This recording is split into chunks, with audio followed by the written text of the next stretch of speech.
Buenos dias, damas y caballeros. Kinondena ng mga impeachment team members itong tila'y pag-walk out even if temporarily ni Senator sa Robin Padilla, Bongo at Mark Villar sa last hearing this week ng impeachment trial ni Vice President Sara Duterte. Ginawa nila yun at the height of the testimony nitong si disbursement officer na si Gina Acosta, kung saan repeatedly nilaglag nito si Vice President Sara Duterte na siya raw nag-order sa kanya para i-withdraw na yung pera galing sa 512 million confidential funds, at ito daw ang nagbigay ng order na embes kasi bilang disbursement officer siya dapat naglalabas ng pera at naglalabas ng ng mga resibo, pero ang order sa kanya ni Sara Duterte samahan ka nila Colonel Raymond Lachica, yung head or commander ng Vice Presidential Security Group, at ibang okasyon naman yung si Colonel Nolasco, at doon mo sa kanila i-turn over yung pera. At yun nga, sabi nga ni Gina Acosta, si Lachica daw at si Nolasco ang mga eksperto sa issue ng counterintelligence.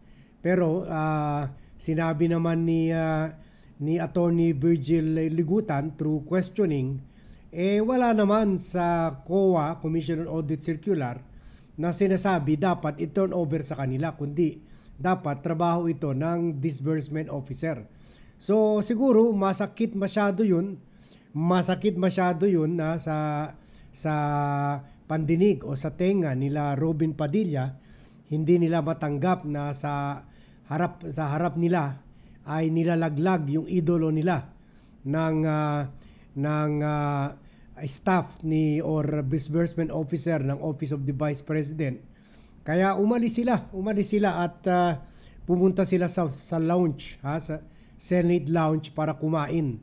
At habang yung ibang senator ay hinintay yung break period, meron naman sila 45 minutes break last Monday, and even during every trial meron naman talaga silang 45 minutes break for lunch. Pero hindi na nakaintay itong sila Robin Padilla at umalis na sila dahil sa nakikita rin nila siguro kapalpakan ng defense team, pagkakalat ng defense team na parang useless sa mga atake sa hostile witness na si Gina Acosta nitong si Attorney Virgil Ligutan.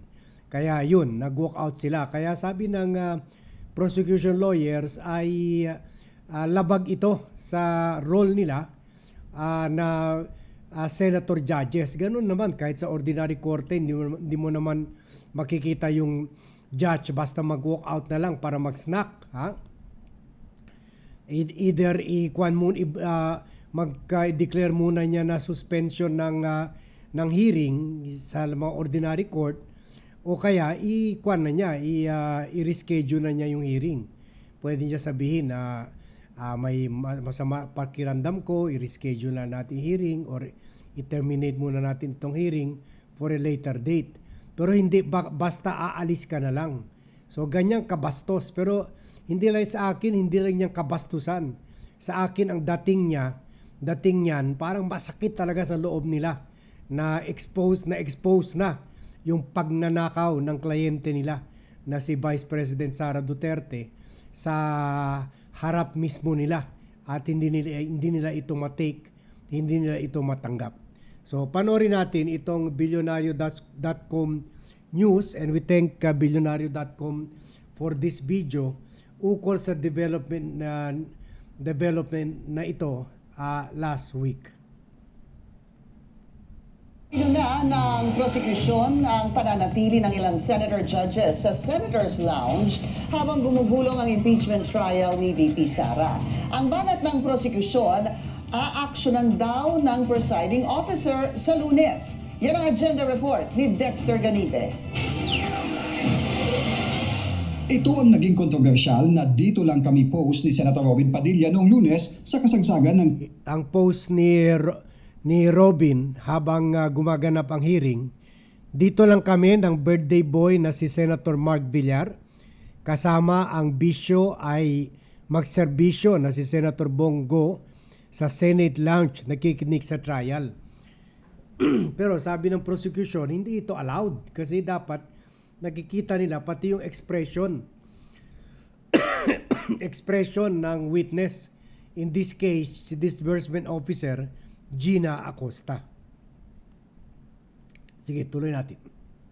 Inuna ng prosekusyon ang pananatili ng ilang senator judges sa Senator's Lounge habang gumugulong ang impeachment trial ni VP Sara. Ang banat ng prosekusyon, aaksyonan daw ng presiding officer sa Lunes. Yan ang agenda report ni Dexter Ganibe. Ito ang naging kontrobersyal na dito lang kami post ni Senator Robin Padilla noong Lunes sa kasagsagan ng Day 16 ng impeachment trial. Kasama sina Senator Judges Mark Villar at Bongo na nakasuot ng robe. Nakamonitor daw sila sa paglilitis sa loob ng Senator's Lounge. Para sa prosekusyon, hindi ito naaayon sa konstitusyon. Napakahalaga na yung buong maestrado na magbibigay ng pagpapasya kung convicted or guilty, for example, ang isang accused, mahalaga na siya mismo yung nakapanood ng personal dahil nga halaga makikita mo ng personal kung paano yung the way he conducted himself, paano siya sumagot sa tanong, mannerisms, reactions, etc. Pero sabi ni impeachment court spokesperson Attorney Reggie Tonggol, walang nilalabag na batas sina Padilla, Go at Villar. Mayroon na ang Supreme Court jurisprudence para rito. Sa mistulang kritisismo naman ng prosekusyon kina Padilla, sabi ni Tonggol na marami ng desisyon ng Korte Suprema na magsisilbing gabay kung paano ito tutugunan ng impeachment court.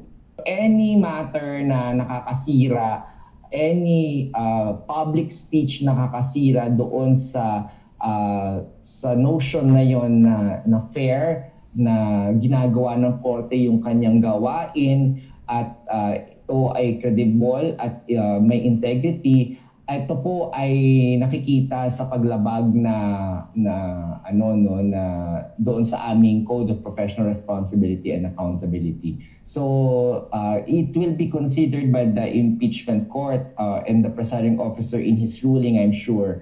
Babala ni Tonggol sa kapwa depensa at prosekusyon, nakamonitor ang impeachment court sa lahat ng mga pahayag nila sa labas ng korte. Sa Lunes daw, asahan ang pasya ng presiding officer sa sub judice rule at ang mga mistulang banat ng prosekusyon sa ilang senator judges. Para sa agenda, Dexter Ganibe, Billionaire News Channel. Mag-follow sa aming mga social media Ayan. accounts at Thank you for that video. So, diyan makikita mo na wala talagang respeto itong mga DDS sa korte. Pero sa akin this is a sign na sila mismo nababahala na. Nakikita nila na parang from the start of the hearing, talagang pumapalpak na talaga at talagang nagkakalat na talaga ang mga defense team at parang kuha na sila, hindi nila matanggap ito, hindi nila masigmura ito.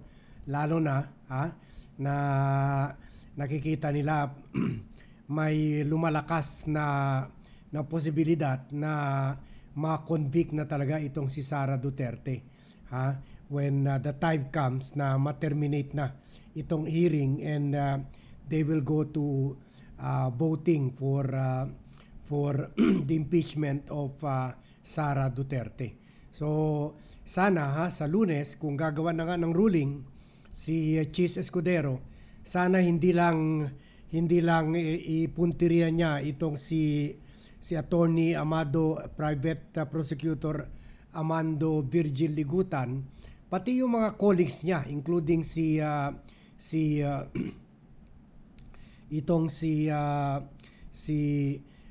Senator Pia Cayetano na gumawa na splice video na Splice Girl, ha, at yung mga sila Amy Marcos na napakabayas, laban pati yung hindi lang witnesses ng prosecution hinaharas, kundi pati mga prosecution lawyers.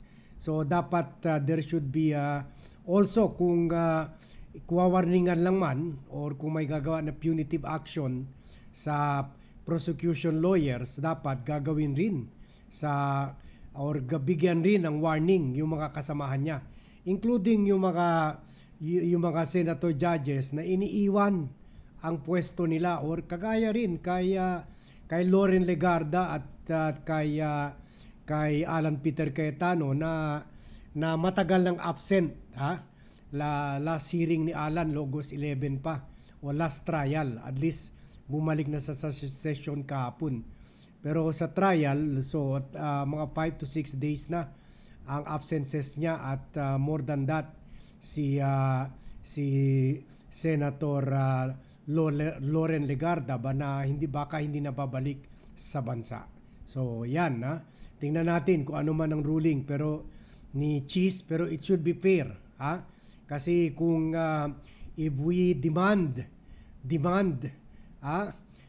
proper decorum sa mga prosecutor and defense lawyers, much more dapat sa tingin ko kaysa sa mga prosecution lawyers, mas abusado pa yung mga trial senator judges na hindi na naman pinagsasabihan ni Chis Escudero. And it is about time, kasi kahit hindi mo matanggap yung mga nangyayari during the cross-examination or during the presentation of prosecution, hindi mo dapat iniiwanan yung trial session or impeachment trial court habang the trial is ongoing. So hanggang na muna tayo, and we'll be monitoring as usual kung ano man developments dito, and we'll be giving you updates on this issue.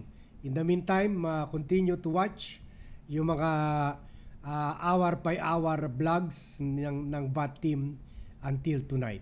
Thank you very much everyone for watching, and see you in my next vlogs.